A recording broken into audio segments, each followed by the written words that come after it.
Hey, you guys! Today, for our AIM lesson, we're going to be talking about storms that we've experienced in our lives. Those could be physical storms or it could be just a challenge that you faced.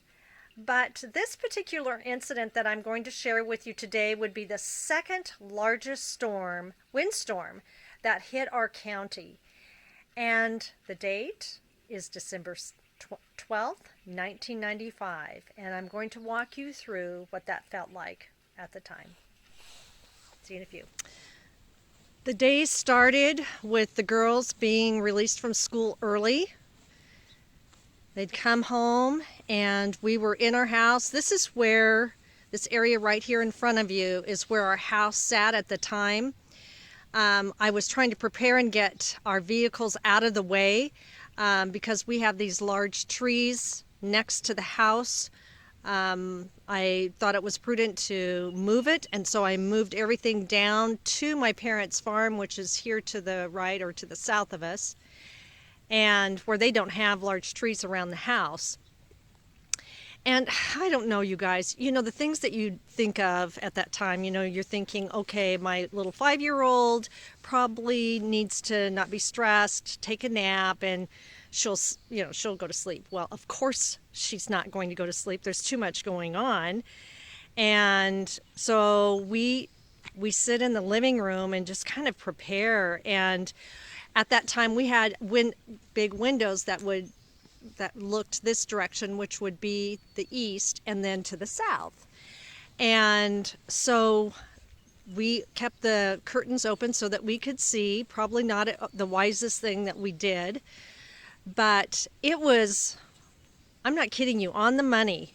It's unusual that you have your weathermen be on target for the time that a storm hits, but it did hit right at about 11 o'clock. And the next thing we see is the wind just start whistling, and this big tree here to the right, this hemlock, the branches are going horizontal across this field, and they're flying, and we're just mesmerized, and you can just feel kind of the house shaking a little bit from the wind. And the next thing we hear is this thump, thump,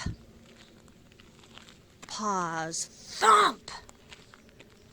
And I thought, oh no, the trees in the forest behind us are beginning to come down. Now, this is a young forest. The trees that were here at that time were probably 70, 80 years old, larger trees. So when they came down, the impact, you could feel it just shaking. And I was scared, you guys, because at that point my husband was still in town, and he had gone to work that morning. And I tried to get a hold of him to get him home. Probably wasn't the best time to try and do that during the midst of the storm, but he was not able to get out until dark, and he had to walk home because there were trees across the road. Okay, so what was really interesting during that time was the difference in how my children viewed our situation versus myself. My daughters loved the quiet. They were out of school. We read more. We had more time together. They enjoyed that. Whereas I was looking at it, it was harder. I had to get water from my parents every day for cooking, for drinking, for the toilet, because we're on a well. And, cleaning and, was with a broom on the carpet. I mean, I still laugh about it, but just their perspective and there were some positive things that they really saw, and I had to reset my thinking in some ways from their perspective.